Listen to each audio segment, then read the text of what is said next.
On early here, folks. Normally we do the about 2:30 p.m. Central Time show, but we are going early today. There's a lot going on. Tomorrow's a travel day.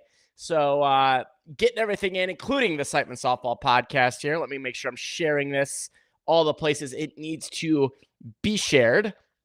Really quickly here, let's send in Messenger. There we go. Boom. There we go. Send to the fellas. Say hi. Say hello. If you're going to be down at the duel, awesome. I'll see you down there. I'm heading out tomorrow down to the duel in Florida. Very excited about this. What's up, Mr. David Bear? Yeah, about to go actually get a last-minute batting practice in, little BP this afternoon. It is like unbelievable weather in St. Louis, by the way, right now. The weather in St. Louis, it couldn't be better. Of course, I'm leaving tomorrow, but it is 70 right now in St. Louis. So going to get a little pre-duel batting practice in this afternoon here. It's always a race to the finish before you leave town. It always is. I don't care when you leave town, whatever it is, it's a race to the finish. Drew Rogers already down there, says the weather's great. Getting some good lucks. Shalom, Mr. Brandon Miller. Shaw, good to see you. Steven Nelson, yeah, bring our wetsuit. Well, if you saw, we've got Scuba Steve on our team, Brandon Keene. So we're wetsuit ready to go. We'll bring 1,000 wetsuits. We'll be fine. You know, Florida, you got to expect rain, got to expect wind, got to expect sunshine. You're going to get everything. It's like all the seasons all the time down there, plus humidity, right? And no snow. So it's going to be it'll be very interesting down there to see how it goes weather-wise. But, you know, that's one of the things we talk about a lot is you know, things you cannot control, right? We can't control that. Certain things we can't control. We can't control who we're playing. We can't control our game time. We can't control who the umps are. We can't control the weather conditions, right? All we can control is us being prepared. And if you know us, we will be prepared and ready to go. So this is episode number 78 of the Siteman Softball podcast. This is Siteman Pure heading to the Hall of Fame Classic Duel in Florida. Now, by the way, for those of you that don't know, I know, you know, everyone on here is pretty much heavily involved in softball, but we also have some people that come in and you know, watch just what's going on. So duel is back to tournaments. That's what it is. So it's back-to-back tournaments. Tournament number 1 starting Thursday morning. Tournament number 2 starting Friday night. Now they're both double elimination tournaments. So you could go any which way, left, right, backwards, sideways, how many games you play. Obviously, you're playing at least 4, but it could be many, many more than that, depending on how you do. So it's known throughout the Conference USSSA land as the most grueling tournament, just because it just goes on and on and on and on. So we're going to talk about that here today. A few things as we get started. Reminder, at Siteman Softball on Instagram, Siteman Softball Nation on Facebook. And also, if you go to sitemansoftball.com, just put up a new picture of the fellas. So we got a new updated 2023 photo. We'll get more of those. Misty Leslie is going to be joining us down in Florida. We'll get some team photos. I want to get some individual headshots of the guys to use for some different things. So we'll have no lack of photography media as usual. But if you go to softball.com, have some updates on there. You can click on the podcast page. You can click on gear page. We've got all kinds of cool stuff going on at sitemansoftball.com. Let's see. Thank you to the Siteman Cancer Center, of course, for their sponsorship. And also today's topic of the week, which is the Hall of Fame, is brought to you by our good friends at U.S. Bank Private Wealth Management. Our professionals have the experience and insight you value in a partner who will help you work through your financial goals with creative, customized strategies, expert advice every step of the way. Visit usbank.com/private wealth, equal housing lender, member FDC. All right. So let's get at it. Had a post, of course, this morning talking a little bit about the Hall of Fame duel and, you know, our schedule and whatnot. We'll go through some of that stuff right now. Also interesting, and Jess knows this, our scorekeeper, there's a new scorekeeping for Conference USSSA this year called Ball Clubs with a Z. So BALLCLUBZ, because that's pretty cool, sort of. Cool, all the cool kids add a Z, right? And there's nothing cooler than a scoring app, right? So this is taking the place of Game Changer and also for those that are back in the archaic 18th century. So get ball clubs. We will have a link to the tournament where you'll be able to follow all the teams. You can see live stats. You can see all that kind of good stuff on the tournament as well. So Jess will be doing that for us. We appreciate that in advance. And have all the stats and all that kind of good stuff for the tournament. So first of all, we got big points going on at this tournament because we've got 30 conference teams and 0 non-conference teams. So you can't screw yourself up by losing to a non-conference team or anything like that. But it is magnified like you wouldn't believe in this tournament. Magnified, meaning every win is like 10 wins, just because you're going to be playing someone good in all situations, right? The tournament with 30 teams, you've got 10 AA, 4 major, 4 TBD.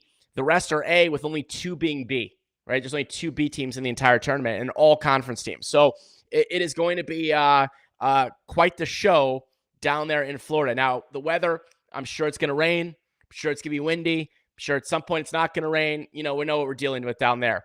170 points possible. That might be correct. I'm not 100% sure, but hopefully your math is on it.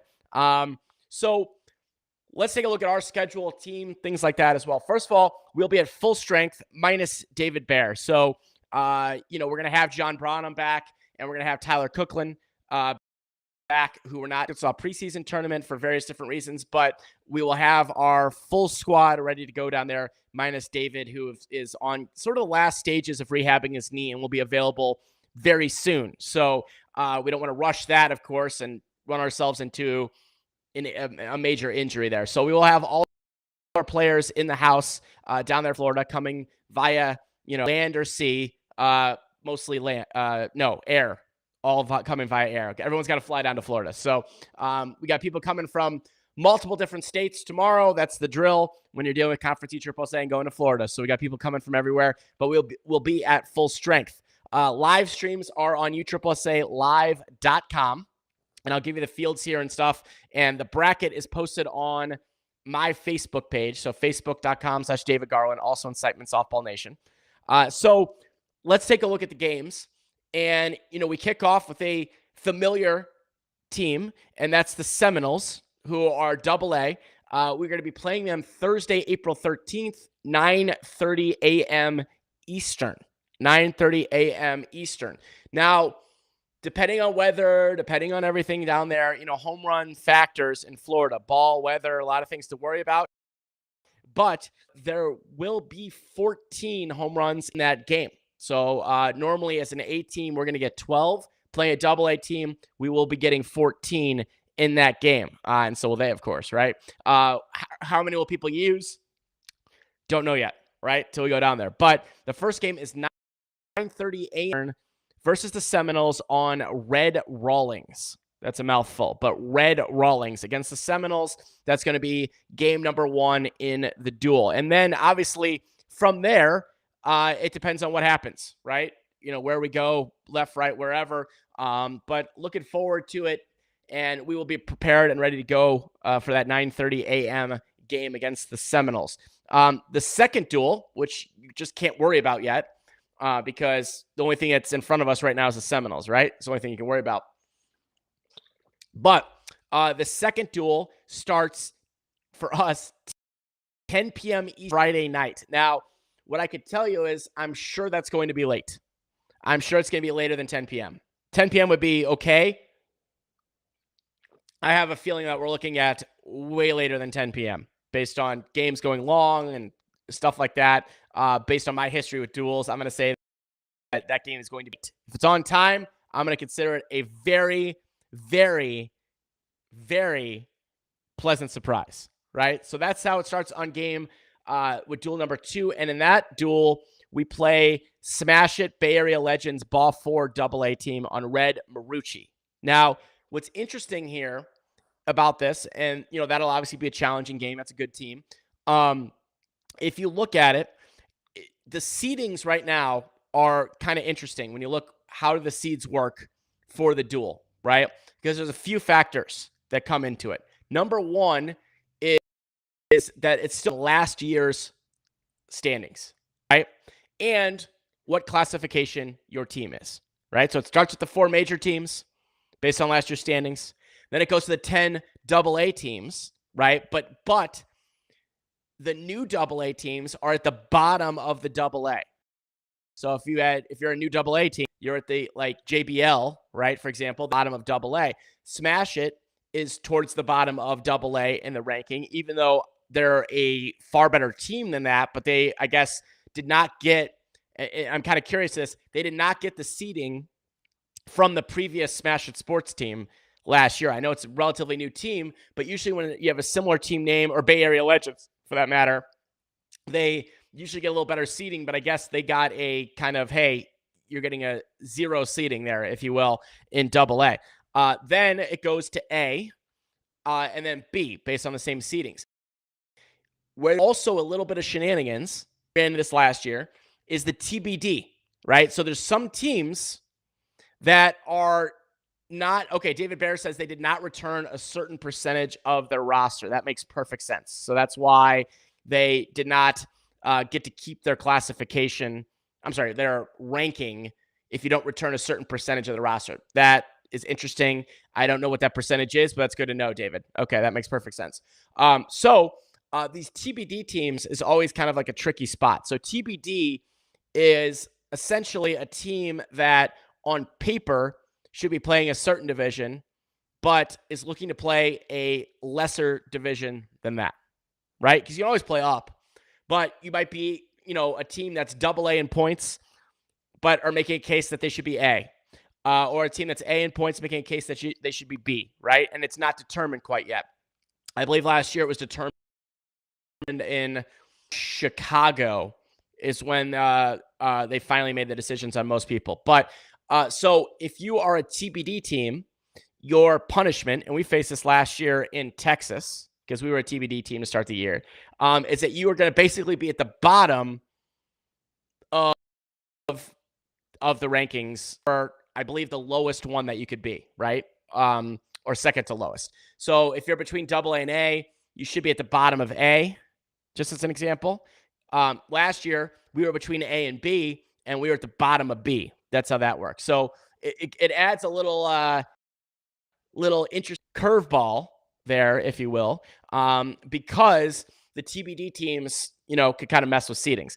The other thing that's always interesting about the duel is because they try to at least prevent the same first round matchup 2 duels in a row. So seeds get flip-flopped, like the 12th seed in the something like that, so that you get a different first round opponent.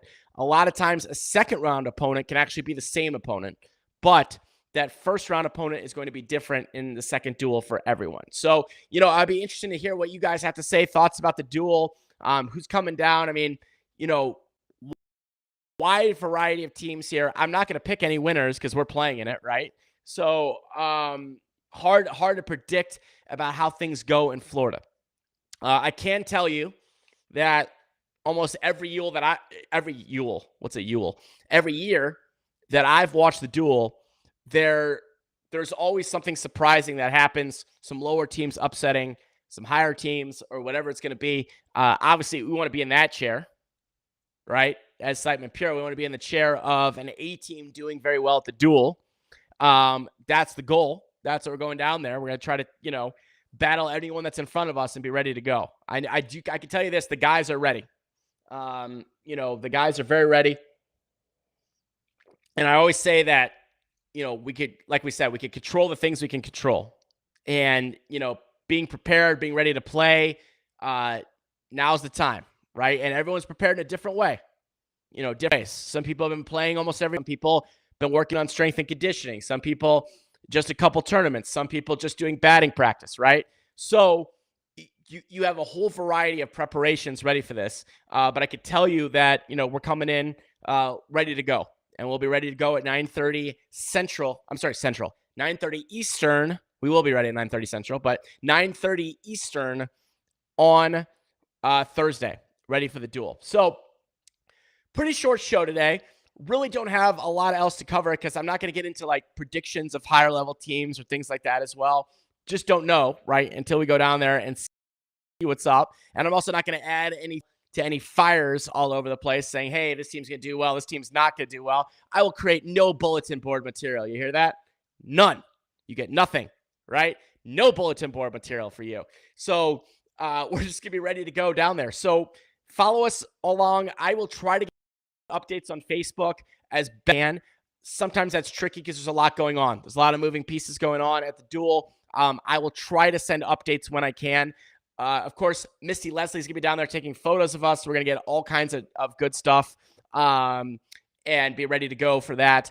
Getting some photos, some media down there. USSAlive.com is great from Florida. No jinx. I know DW is going to be, and Bernie running around with 7,000 wires and making sure everything's right and wiping off the rain off the thing. And, who knows? Also, I do have to say, I got to give a shout out to Eric. It is Eric who does the kind of behind the scenes for Conference USSSA podcast. And they did that new kind of studio red zone feel of conference events on the USSSA Live channel. I think they're calling it Conference Today or whatever it's called. They did an awesome job at that in Vegas. It was real on there. You can hear commentary, and they kind of go around to the different games. Very, very cool. Very good. David Bear also joined them for some games in there in Vegas. So if you're a USSSA Live subscriber, I would highly, highly recommend you checking that out because it's really cool. It's just a different way of watching it. You get to hear some commentary in the background. Really awesome. So, Eric, great job with that. Let's see. Christopher Willingham says, have you heard anything on the possibility of a new banned bat list coming out this week? I have not heard a darn thing about any banned bats this week. What's that? I don't know. I have no idea. I would not be surprised or not surprised, but that's the first I've ever heard of anything bat related one way or another. There's been no that I've heard bat related updates since last week on anything. So, but who knows? Who knows? I mean, if USSSA could go back to the old website, who knows what could happen, right? Who knows? Do I say that our complaining on the podcast had anything to do with it? I don't know. Maybe a little bit, right? Saying that the old USSSA site was so much better than the new one. The new one, I see what they were kind of going for, a more updated look and some streamlining, but boy, it is nice to be back on the old faithful USSSA.com. I can click around now. I can actually see where people's roster history is. Oh, it's glorious. It's glorious. So appreciate USSSA for listening to the people as well on that. The new site's the old site. Do you know what I mean? I do agree though. Steven, you're saying get the UTrip app. The app was way better than the new website. Like the new website on desktop was pretty brutal. The app was okay. So fair point on that. And I know that they want to get, so I'm sure they will. They're on the right path, right? All right, folks. Well, that is it for me. I know it's a kind of a short, sweet little preview show here today. I will see everyone down at the Duel in Florida. Looking forward to it. Flying out tomorrow. I will see you down in sunny and or rainy Florida. Siteman Softball.com is the place to be. As well as at Siteman Softball on Instagram, Siteman Softball Nation. Of course, my Facebook at facebook.com/David Garland. A big thank you to U.S. Private Bank Wealth Management, as well as Siteman Cancer Center for their sponsorship of this episode. All right, my friends, pray for us. We'll see you down there.